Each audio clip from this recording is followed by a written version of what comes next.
Desktop. দেখেন তা শুরু হয়েছে। আমি প্রথমেই বলছিলাম যে ফাইলের নেমের পরের অংশটুকু হচ্ছে ফাইলের এক্সটেনশন। ওয়ার্ডের এক্সটেনশন ছিল .docx আর এক্সেল এর এক্সটেনশন হচ্ছে .xlx। ওয়ার্ডের এক্সেল এর এক্সটেনশন হচ্ছে .xlsx xlsx xlsx এটা হচ্ছে এক্সেল এর ফাইল এক্সটেনশন। এক্সেল এর ফাইল এক্সটেনশন যদি বলা হয় মাইক্রোসফট অফিস ফাইল অথবা মাইক্রোসফট এক্সেল এর ফাইল এক্সটেনশনটা কি হবে তাহলে রাখবেন .xlsx। যদি পরীক্ষার প্রশ্নে আসে ট্রু আর ফলসে মাইক্রোসফট অফিস এক্সেল অথবা মাইক্রোসফট এক্সেল এর ফাইল এক্সটেনশন .docx এটা ট্রু হবে না ফল হবে? এক্সেল এর ফাইল এক্সটেনশন হচ্ছে .xlsx। তখন আপনারা ফলস লিখে কারেক্ট অ্যানসার লিখবেন ফাইল অফ এক্সেল এর ফাইল এক্সটেনশন .xlsx। খেয়াল করেন বানানটা রেখে রাখেন চোখে পড়ে কিনা। xlsx xlsx এইটা গেল হচ্ছে এক্সেল এর ফাইল এক্সটেনশন। এখন ফাইলটা আমি সেভ করি। প্রথমবারের মতো যখন কাজ করতেছি তখন আমি যে কোনো একটা নাম দিলেই পারবো।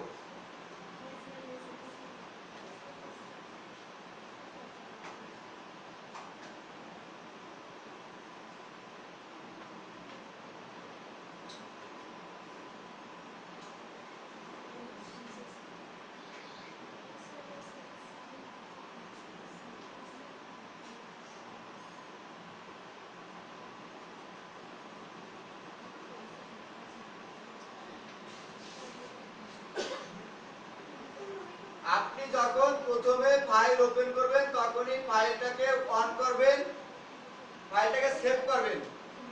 সেভ করবেন আপনার দেওয়া একটা নামে। সব সময় চেষ্টা করবেন মিনিংফুল নেম। মিনিংফুল নেম বলতে আপনি কি নিয়ে কাজ করতেছেন সেই বিষয়ে নামটা দেওয়ার চেষ্টা করবেন। যেমন এখন আমরা প্র্যাকটিস করব, তাহলে আমি আজকে আমাদের এক্সেল এর ফার্স্ট ক্লাস, আমি দিতে পারি কি এক্সেল ফার্স্ট ক্লাস অথবা ফার্স্ট ক্লাস অথবা প্র্যাকটিস এক্সেল এই রকমের একটা নাম দিতে পারি। আমি এটা ডেস্কটপেও সেভ করতে পারি অথবা আমার কম্পিউটারে যে ড্রাইভগুলো আছে ড্রাইভের যে কোনো এক জায়গায় এটা সেভ করতে পারি। এক্সেলে কি কি থাকে কলাম এবং রো থাকে। প্রতিটা ঘরকে কি বলা হয় এক্সেলের প্রতিটা ঘরকে বলা হয় সেল।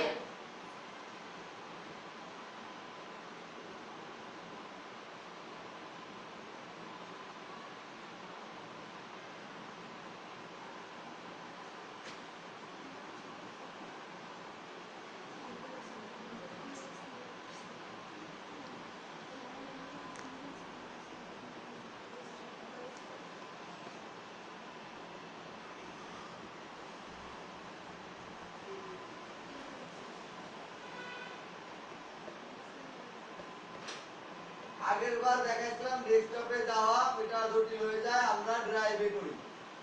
ড্রাইভের ভিতরে এটার নাম দেই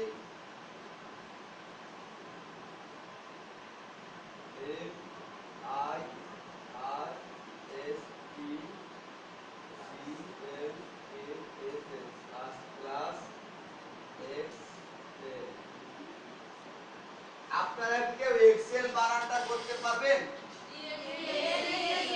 এক্সেল। আর ফাইলের এক্সটেনশনের সময় .xlsx। আচ্ছা, এখন আমরা ফাইলটাতে প্র্যাকটিস করব। এক্সেল যে ফাইলটা ওপেন করলাম এই ফাইলটাতে প্র্যাকটিস করব। দেখেন এখানে কিছু বিষয় আছে। হোম ট্যাবে কাট আছে, কপি আছে, কপির আন্ডারে কপি অ্যাজ পিকচার, পিকচার হিসেবেও কপি করা যায়। এরপরে কি আছে এটা কি এগুলো কি এগুলো হচ্ছে ফন্ট। এক্সেলে কেন ফন্ট দরকার পড়ে আমরা ওয়ার্ডের টেবিল নিয়ে কাজ করছি, টেবিলে সাজানো গোছানোর ব্যাপার আছে না, এই জন্য ফন্টের দরকার আছে। এক্সেল তো টোটালটাই টেবিল নিয়ে কাজ করব, তাহলে এখানেও সাজানো গোছানোর দরকার আছে, এই জন্য ফন্ট। এরপরে কি আছে এখানে, এখানে আছে সাইজ। সাইজ আমরা জানি বোল্ড, ইটালিক, আন্ডারলাইন, তারপরে হচ্ছে বর্ডার, বর্ডার। এরপর আছে এখানে টেক্সটের কালার, এটা হচ্ছে ব্যাকগ্রাউন্ড কালার। এরপরে এখানে দেখেন এইগুলো হচ্ছে অ্যালাইন, এইগুলো অ্যালাইন, এইগুলো এটা হচ্ছে লেফট অ্যালাইন, এটা হচ্ছে সেন্টার অ্যালাইন, এটা হচ্ছে রাইট অ্যালাইন। এক্সেলের বেলায় জাস্টিফাই অ্যালাইন হচ্ছে এটা, এটা হচ্ছে বটম অ্যালাইন, এটা মিডল অ্যালাইন, এটা টপ অ্যালাইন। এক্সেলে কোনো জাস্টিফাই অ্যালাইন নাই, কারণ এক্সেলে অনেক লেখা লাগে না, অনেক লেখা লাগে না। এক্সেল টোটালটা বেশিরভাগই কাজ করে ম্যাথমেটিক ক্যালকুলেশন নিয়ে। যেমন ধরেন আপনাদের যদি বলা হয় যে প্রত্যেকটা স্টুডেন্টের ইনফরমেশন, সিরিয়াল নাম্বার থাকবে, নেম থাকবে, পিকচার থাকবে, ফাদার নেম থাকবে, মাদার নেম থাকবে, ভিলেজ থাকবে, তাহলে কলামগুলোর নাম দিলাম। এবার যদি বলা হয় যে আপনি 21 জন 20 জন স্টুডেন্ট, মোট কতগুলো কলাম হবে? 21টা কলাম হবে। যখন আপনি ওয়ার্ড নিয়ে কাজ করবেন, বাট এইখানে যখন কাজ করবেন এখানেও 21টা কলাম হবে, বাট এখানে হিউজ পরিমাণ কলাম আছে, এখানে হিউজ পরিমাণ রো আছে, হিউজ পরিমাণ রো আছে। 6 কলাম 21 রোর জন্য অত টেনশনের কারণ নাই, যেখান থেকে যে কোনো জায়গা থেকে 6টা কলাম ইউজ করেন আর 21টা রো বেছে নেন। এখানে মজার বিষয় হলো আপনি যদি 1 2 3 4 5 এইগুলো লিখতে চান, 1 2 3 4 5 এগুলো লিখতে চান, তাহলে বারে বারে লেখার কোনো দরকার পড়ে না, বারে বারে লেখার কোনো দরকার পড়ে না। একবার 1 লিখছেন না, 1 লিখে এই দেখেন রাইট সাইডের একদম বটমে একটা চিহ্ন আছে, দেখছেন? এই চিহ্নটার কাছে মাউসটা নিয়ে এইরকম টেনে ধরে নিয়ে চলে আসবেন।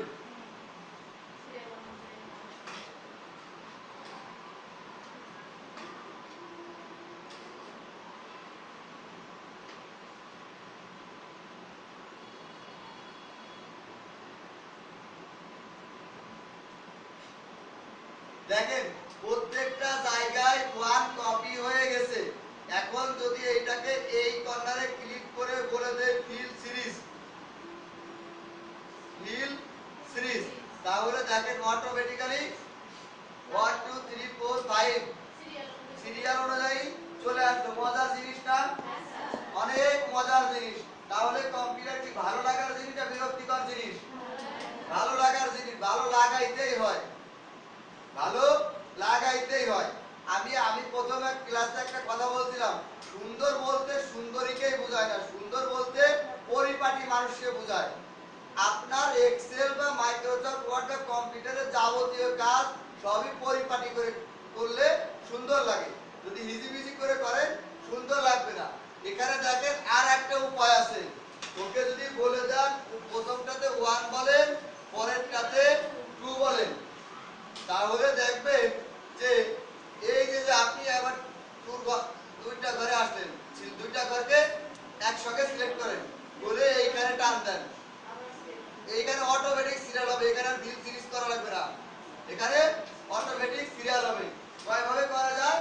একটা হচ্ছে ভিল সিরিজ আর একটা হচ্ছে 1 এবং 2 দিলে ও বুঝে নেবে যে অটোমেটিক 1 2 3 4 5 এইগুলো চলছে। এইটা গেল হচ্ছে নাম্বারের ক্ষেত্রে এক্সেল। এরপর আরো একটা জিনিস বোঝে, বারের নাম, বারের নাম। আপনি যদি স্যাটারডে, স্যাটারডে মানে কি? SATURDAY, আপনি যদি স্যাটারডে লিখে এইরকম নিচ থেকে টান দেন, পরের বারগুলো কোনটার পরে কোনটা অটোমেটিক্যালি হয়ে যাবে। এখন দেখেন এই যে ওয়েডনেসডে, তার সেল থেকে একটু বাইরে চলে আসছে না, তাহলে এই যে বর্ধিত লেখার জন্য সেলটাকে বড় করা দরকার পড়ে। এই বড়টা করবেন, এই যে দেখেন DE এর মাঝখানে যে দাগটা আছে, এই দাগটাকে টেনে ধরে সরাই দিলেন, সেলটা বড় হয়ে গেল। আমরা কি কি শিখলাম? নাম্বার নাম অটোমেটিক করা শিখলাম, আমরা সেল বড় করা শিখলাম। এভাবে রোটাও বড় করা যায়।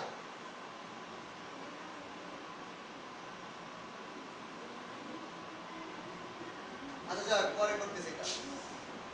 এইটা গেল হচ্ছে বারের নাম। এরপরে আপনারা একটা ধারণা করেন কি হতে পারে বারের পরে? মাস। জানুয়ারি, ইয়ে N U A R Y, জানুয়ারি।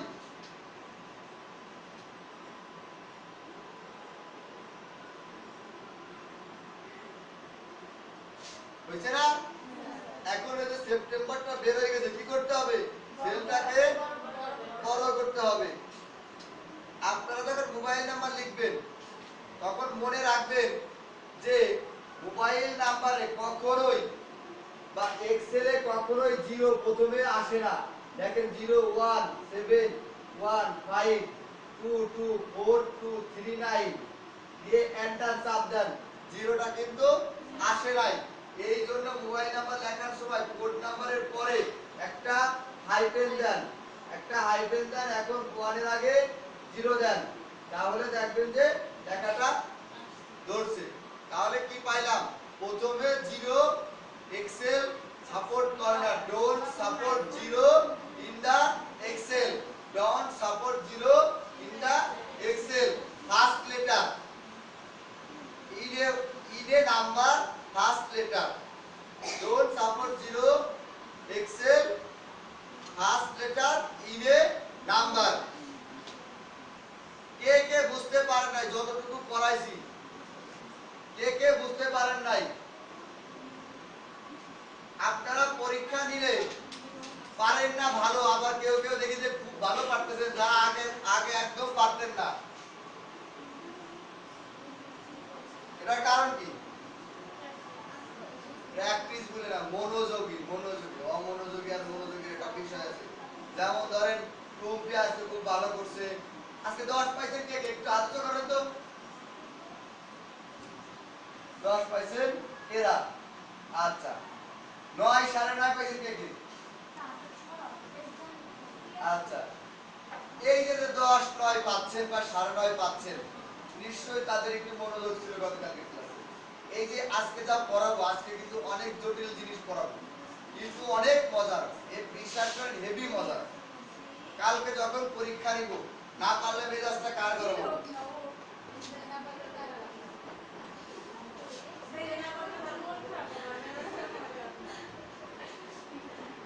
এইভাবে চলে গেল নাম্বারের কিছু বিষয়, বারের কিছু বিষয়, আর হচ্ছে মাসের কিছু বিষয়। এছাড়া দেখেন এক্সেলে আছে মার্জ এন্ড সেন্টার। মনে করেন এইখান থেকে এতটুকু জায়গা সিলেক্ট করছি, মাঝের সেলগুলোকে নাই করে দেব, দিয়ে একটা ব্ল্যাঙ্ক টেবিল নিয়ে আসবো। এক্সেলে এটা সম্ভব। কি করব? Merge and centre. দেখেন নাই হয়ে গেছে। এখন আমি এখানে কিছু লিখব, merge and centre.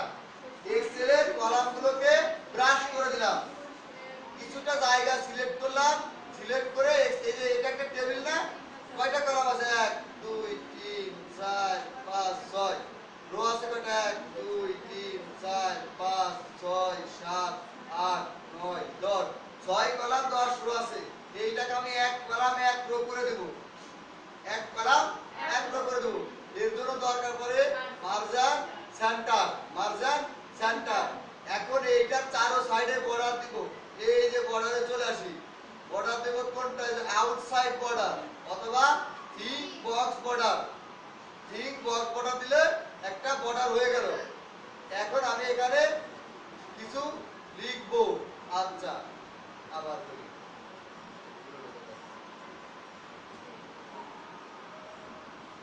Outside border দিয়ে লিখি, আউটসাইড বর্ডার। এখন এখানে আমি কিছু একটা লিখব, সাপোজ একটা নাম লিখলাম। এখন এখান থেকে বের হয়ে আসি, এটাতে আবার ক্লিক দেই, দিয়ে এটা কি আছে? Bottom line. এখানে গিয়ে কি করব? মিডল লাইন লেখাটা মিডিলে চলে আসলো। লেখার এখান থেকে লেখার পরে বাইরে আসতে হয়, বাইরে এসে আবার এখানে একটা ক্লিক করলে জিনিসটা সিলেক্টেড থাকে। সিলেক্টেড থাকা অবস্থায় আমি এখানে মিডিল অ্যালাইন করতে পারি, টপ অ্যালাইন করতে পারি। আমরা যখন ওয়ার্ডে কাজ করছি, ওয়ার্ডে কি middle align, top align, bottom align ছিল? হ্যাঁ, ওয়ার্ডে ছিল টপ অ্যালাইন, মিডিল অ্যালাইন, ওইখানে ছিল left align, right align, centre align. Middle এবং সেন্টারের একটু পার্থক্য আছে। স্যার কত মিনিট? 15। এরপরে দেখেন এখানে কিছু সাইন আছে। ইংরেজিতে এই সাইনটাকে বলা হয় ডলার সাইন। এটা হচ্ছে ইউএসএ তে ইউজ করা হয় ডলার সাইন। এটা ইউএসএ তে ইউজ করা হয়। এটা ইউকে ডলার, এটা ইউকে ডলার, এটা হচ্ছে ইউরো ডলার, এটা হচ্ছে ইউরো, এটা হচ্ছে ইউরো। এই সাইনগুলো দেখেন, এটা হচ্ছে চাইনিজ সাইন। এগুলো কিসের সাইন? টাকার। সব হচ্ছে টাকার সাইন। আচ্ছা, ফ্রান্স বা সুইজারল্যান্ডে এফআর ডট, বাংলাদেশে কি থাকে? বিডিটি। বাংলাদেশে ইংরেজিতে বিডিটি। এগুলো হচ্ছে সাইন। এছাড়া এখানে দেখেন আরো কিছু বিষয় আছে।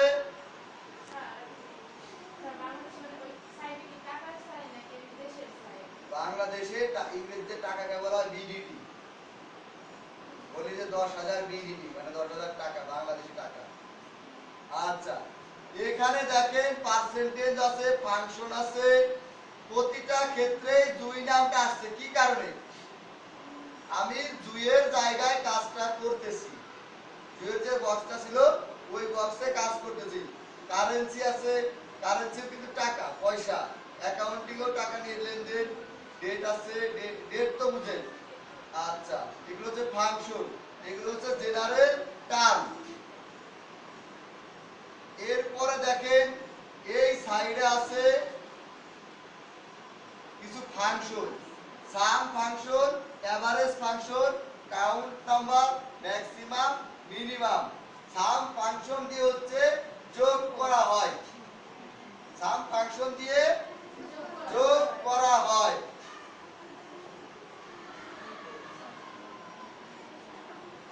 এটাকে এই যে চিহ্নটাকে দেখতেছেন সায়েন্সের লোকজন, এইটা কি চিহ্ন?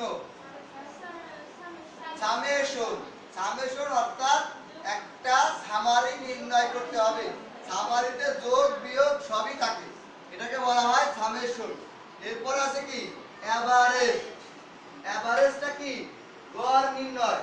বৃদ্ধ স্টুডেন্টের যে জরিমানা হবে, এই জরিমানার গড়ে কত টাকা করে হলো?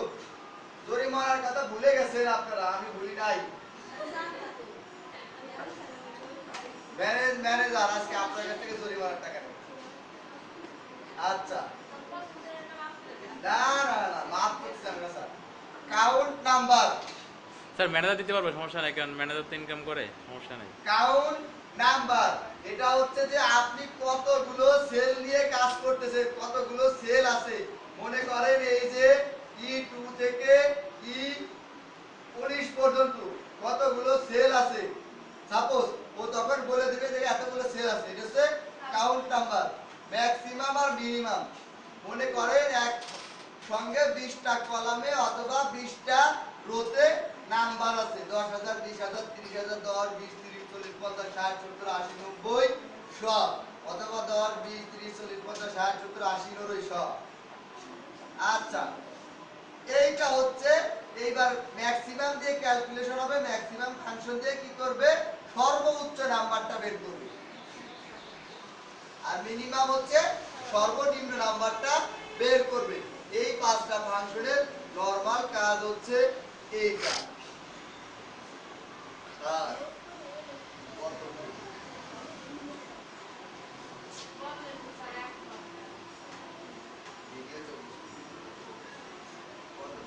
19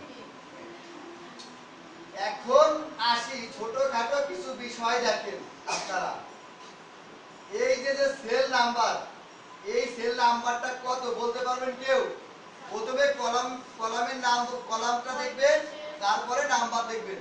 কলাম কি জি নাম্বার কত রোল নাম্বার কত 35 এখানে আমি একটা নাম্বার নেই তো 12 এইখানে আমি একটা নাম্বার নেব 45 এবার দুটোকে যোগ করব এই যোগটা সামেশন দিয়েও করা যেতে পারে এই যোগটা নরমাল ভাবেও করা যেতে পারে আমরা এখন নরমাল ভাবে করা শিখব যখন salary sheet income tax electric bill marksheet বের করা শিখব তখন আমরা ফাংশন দিয়ে শিখব এখন নরমালটা দেখি কোনো কিছু করার আগে অবশ্যই একটা ঘর সিলেক্ট করে নিতে হবে এটা মনে করেন নাম্বার এনইউ এটা ধর বাংলায় বি এ এল জি এল এ বাংলায় পাইছেন এটা পাইছেন ম্যাথে এখন দেখা যাক আপনি টোটাল কত নাম্বার পাইছেন স্টুডেন্টের নাম হলো মিতালি স্যার সে কি এত স্টুডেন্ট খারাপ তারা 12 দিচ্ছেন মাত্র? আচ্ছা মিতালি দুইটা সাবজেক্টে টোটালি কত পাইছে সামেশন করে করবেন না নরমাল ভাবে করবেন ফার্স্টে নরমাল ভাবে শিখেন প্রথমে ঘর সিলেক্ট করতে হবে ঘর সিলেক্ট করার পরে ইকুয়াল সাইন দিতে হবে ইকুয়াল সাইন আচ্ছা এবার দেখেন কত কত ঘর যোগ করব জি 35 23 35 জি 35 23 35 ক্যাপিটাল জি 35 প্লাস দিতে হয় শিফট চাপ দিয়ে তারপরে প্লাস চিহ্নটা দিতে হয় আচ্ছা প্র্যাকটিস করে এরপরে কত 35 তাহলে আমরা দেখলাম যে ইকুয়াল দিয়ে যোগ করার সময় কলামের নাম্বারগুলো দিয়ে দিলে হয়ে যাবে কলাম আছে কোনটা রো আছে রো এর নাম্বার কোনটা এন্টার চাপ দেবেন এখন দেখেন যোগ হয়ে গেছে মজার জিনিস কিনা বলেন খুব মজা পেলেন না এবার একটা বিয়োগ করা শিখি যোগ শিখলাম এবার এইটাই বিয়োগ করি টোটাল নাম্বার থেকে আমি মাইনাস করব মিনিমামটা মিনিমাম পাইছে হচ্ছে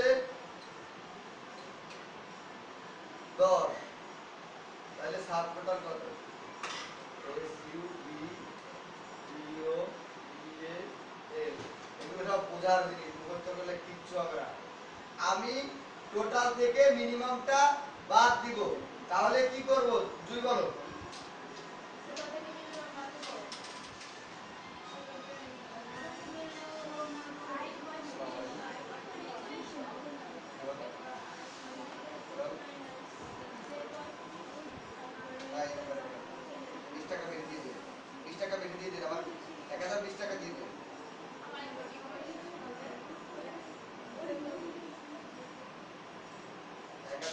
আমি ওষুধ কিনবো আপনি 1020 টাকা দেন আমি টাকা পাঠিয়ে দেবেন আমার স্যালারি পাশে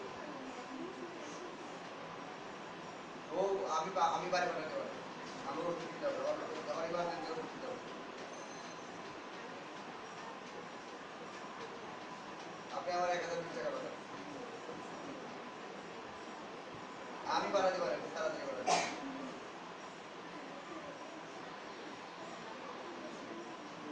আচ্ছা আপনি 1020 টাকা পাঠান ম্যাডাম আপনারা যা করছেন তা কিন্তু ভিডিও হচ্ছে এখানে সাব টোটাল দুই কি করব টোটাল থেকে মিনিমামটা বাদ দিব কিভাবে বাদ দিব দুই বলো ফার্স্টে কি করব ফার্স্টে কি করব স্যার কথা বলতেছিল তো এই জন্য এদিকে দিচ্ছি প্রথমে কি করতে হয় ইকুয়াল সাইনটা দিতে হয় না ইকুয়াল সাইন এরপরে কি দিব কলামের নাম্বার টোটাল কোন কলামে আছে আই কলামে আছে ক্যাপিটাল আই না স্মল আই আই আই এরপরে কি করব মাইনাস সাইন মাইনাস আমি বিয়োগ করতে চাইছি রে আচ্ছা মিনিমামটা কত নম্বরে আছে যে কত আচ্ছা আমি কিন্তু আই এর নাম্বারটা দেই আই এর কত নাম্বার আই 35 মাইনাস